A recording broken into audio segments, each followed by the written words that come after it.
All right, welcome to another deep dive. You guys know the drill. Today, we're going deep on Billy Ray Cyrus. Oh, yeah. And you submitted a ton of stuff for this one. Articles, podcasts, the whole nine yards. Cool. Yeah. It's pretty amazing. Yeah, so, I mean, what a career, right? Country icon to, like, pop culture, like, phenomenon, Hmm.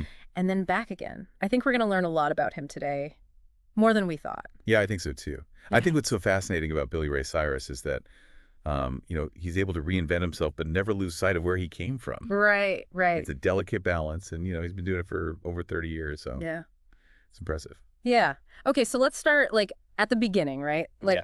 his story starts in Flatwoods, Kentucky. I mean, I don't know about you, but when I think Kentucky, I think like bluegrass music, maybe some folk tunes in there. Yeah, you're right to think about those genres. But for Billy Ray, it was gospel music that was a major influence. Okay. Flatwoods was really steeped in it, and those gospel roots, they're totally woven into the fabric of his sound. So even those like rocking country anthems have like a little bit of gospel soul in them. Absolutely. Which makes sense when you consider that his grandfather was a Pentecostal preacher and played a huge role in, like, introducing him to music. I mean, talk about a musical upbringing. Wow, yeah. Sounds like music was just in his blood from the start, you Yeah. know? But I read that he went to Georgetown College on a baseball scholarship. Like, I can't even picture that. Like, Billy Ray Cyrus trading in the guitar for a baseball bat. Right. What's pretty surprising twist. Yeah. He ended up dropping out, though, to pursue music full time, which, I mean, that shows real dedication to his craft, right? Like, willingness to take a risk and follow his passion, even if it means, like, going against the grain a bit. Yeah, yeah, totally. It's inspiring to see someone like make a bold move like that. Did he just like jump into a solo career at that point? Actually, he had some band experience first. He was in a band called Sly Dogs. Sly Dog. Yeah. It was named after their one-eyed dog. Yeah, I love those little details, Kind of humanizes these larger-than-life figures and reminds you that everybody starts somewhere, right? Yeah, yeah, totally. Sly Dog. Mm-hmm. That's awesome. It's definitely a far cry from the like polished Billy Ray Cyrus we know today, but it shows that he like paid his dues and like honed his Oh, skills. yeah, for sure. But you can't talk about his early career without mentioning Achy Breaky Heart. Right. Like the song that like launched him into superstardom. And it wasn't just a hit, it was like a phenomenon. It really was. Right. 1992, that song just explodes onto the scene, topping the country charts. Yeah, you'd kind of expect that. Right? But hitting #4 on the Billboard Hot 100, I mean, that's crossover success on a massive scale. Right. And then, of course, you've got the line dancing craze that came with it. Oh, yeah. Achy Breaky Heart was everywhere. Yeah. Oh, I remember. You couldn't escape it. It was like grocery stores, shopping malls, Yeah. every radio station. Like, I remember learning the line dance in like gym class. Oh, wow. But beyond just like the catchiness, right? I'm curious about the impact it had on the country music scene itself. Yeah, that's a great point. Because, while the song definitely brought country music to a wider audience, there was also some pushback, right? Like from the country purists who felt like it was too pop influenced. So it really like ignited this debate about what is real country music, right? Yeah.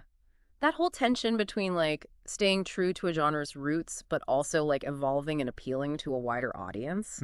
That tension seems to have followed Billy Ray like throughout his whole career. Exactly. And you see that play out even more with his debut album, Some Gave All. Right. It's been 17 weeks at #1 on the Billboard 200 and goes 9 times platinum. Wow. Those are huge numbers, right? So clearly the album really resonated with a lot of people. Yeah. But I'm curious, did he kind of become a one-hit wonder after Achy Breaky Heart? Yeah. That's what I was thinking too. It's got to be hard to escape like the shadow of such a massive hit. He definitely didn't just, fade away.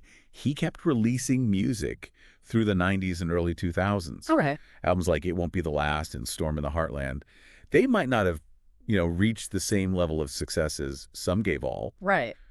but they still show his commitment to, making music and how he evolved as an artist. Yeah, it's interesting to think about those albums in the context of his career. Mhm. Like they show his determination to just keep creating even when he wasn't like, chasing the charts. Absolutely. And that speaks to his passion for music. He wasn't just content to just sit back and rest on his past successes. He really wanted to explore different sounds and experiment and, connect with his audience in new ways. And this kind of leads us to what I think is the most unexpected turn in his career, his acting. Oh, yeah, Hannah Montana. Yeah. That was a huge career shift. I mean, he went from, like, country music star to Disney dad pretty much overnight. Right. And alongside his daughter, Miley Cyrus, no less. I get that brought, like, a whole new set of challenges and rewards working with, your own child on a hit TV show. Oh, yeah, for sure. I mean, think about the dynamic of that. Working with your kid on a hit TV show, navigating fame together, Yeah. and trying to keep some sense of normalcy. I mean, that's got to be a lot to handle. But it seems like he embraced the experience and used it to really connect with a younger generation. Yeah. And it definitely exposed him to, like, a whole new audience. Kids who maybe wouldn't have known Billy Ray Cyrus, the country singer, but suddenly knew him as, Robbie Ray Stewart, like that goofy, lovable dad on their favorite show. It's crazy how he managed to bridge those two worlds. Yeah, it really shows his versatility as a performer. Yeah. He could easily just been typecast as a country singer, but he was willing to, like, step out of his comfort zone and try something completely different. Right. In this case, like teen pop. Right. And it worked. Totally. It's like he was always, like, pushing himself to try new things and explore his talents and, connect with people in new ways. And then just when you thought he'd settled into this Disney dad role, bam, Old Town Road hits the airwaves. Oh, yeah. Talk about a full circle moment, right? Yeah. Decades after Achy Breaky Heart brought country to the mainstream, he does it again. Right. But this time collaborating with Lil Nas X. Right. It's amazing how he was able to, like, capture that same crossover appeal again. Right. Bridging the gap between country and hip-hop in a way that, like, resonated with everyone. And Old Town Road shattered records. I mean, 19 weeks at #1 on the Billboard Hot 100. Crazy. That's incredible for any artist, let alone someone who'd already been in the industry for over 30 years. It's like he was rediscovered by a whole new generation of fans. Absolutely. And it wasn't just like a lucky break, Yeah. It speaks to his ability to, like, adapt and collaborate and stay relevant across genres and generations. I mean, this is someone who really gets how to reinvent himself. Yeah. So we've covered a lot here. From, like, gospel roots in Kentucky to line dancing mania to the Disney Channel to, like, a record-breaking comeback. Billy Ray Cyrus has had a wild ride of a career. But there's a thread that runs through all of it, I think that thread is his authenticity. Right.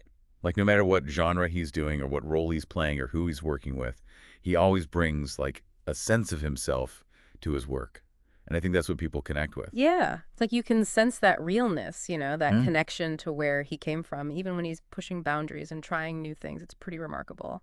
But what's he up to these days? Is he still making music? Oh, absolutely. He's still touring, performing, putting out new music. He's collaborating with all sorts of artists, showing no signs of slowing down. That's awesome. I mean, it's inspiring to see that kind of longevity in an industry that can be so, like, up and down. What do you think it is about him that allows him to stay relevant and keep putting out music that people love? I think it's that he's willing to, like, evolve. He's not afraid to experiment, to take risks, to work with people from different genres. He seems to really enjoy the creative process and the challenge of pushing himself. And I think that energy, like, rubs off on people. Yeah, it's like he's still that kid from Kentucky who fell in love with music, but he's also, always learning and growing and finding new ways to express himself. Exactly. Yeah. And that's what makes his story so compelling. He's a reminder that you can stay true to who you are while also, embracing change and evolving. Yeah, it really is inspiring to see someone, have a career like that with so much, like, authenticity and, be able to bounce back from things. It makes you wonder, like, what would you say is his most defining, like, era? Oh, that's a tough one. It's like trying to pick your favorite song from a greatest hits album. Like, each one is so different. But I think there are a few contenders, right? Like the early 90s, the Achy Breaky Heart era. That's when he, like, really exploded onto the scene, became a global phenomenon. You could argue that that was the time that really, like, cemented his place in country music history. Yeah, for sure. It was such a big moment for country music in general, like bringing it to a wider audience. And, of course, the whole line dancing thing that just kind of took over. Yeah. But then you have the Hannah Montana years, and that wasn't just a hit show. It was like a cultural moment, for a whole generation. He wasn't just a country star anymore. He was, like, America's favorite TV dad, sharing the screen with his daughter, connecting with a whole new audience. Right. And the impact of Hannah Montana went beyond just, getting more fans. It kind of added a whole other dimension to his career. Like, it showed his acting abilities, his comedic timing. He proved he wasn't just a singer, He was a multi-talented, like, entertainer. Totally. And then, of course, we can't forget the Old Town Road resurgence. Decades after Achy Breaky Heart, he's back, breaking records again, collaborating with Lil Nas X on a song that, like, transcended genres and generations. That's more than just staying power, you know? That shows his ability to, like, constantly evolve and connect with new people in these surprising ways. Yeah, you're right. Old Town Road wasn't just a hit. It was a cultural moment. It sparked conversations about genre, race, the future of music.